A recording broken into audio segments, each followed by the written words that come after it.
na ang pangarap ninyo ay matutupad sa online business specific na to. Kung yung nga pong mga mayayaman, multiple stream ang Totoo. pinanggagalingan, mga multimillionaire na, hindi sila humihinto kung paano sila magiging stable ang kanilang source of income, hindi lang sa kanila, kundi sa mga anak nila. Paano pag isa na lang source of income, tapos nagdidepende pa sa kalusugan, nagdidepende sa sarili, ang source ng income, paano na lang kung ano mangyari? So, ang mga ni-retire po ay hindi ibig sabihin ni-retire na 60. Ni-retire po yung mga 50, 45, o 35 man lang kasi depende sa goal ninyo kung kailan kayo gustong mag-retire, hindi po ba?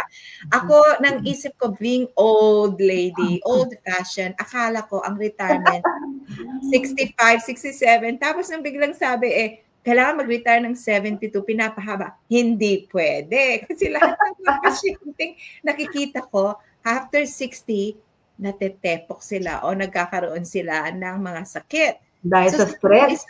Yes, sabi ng isang pasyente ko, ang dami na ipon na pera ha, dami talaga. Sabi niya, pag-retire niya, araw-araw daw siya, every week, kailangan nasa doktor siya. Anong quality ng buhay yun? Buhay yun? Nagda-dialysis. Imbes na enjoy sa retirement niya.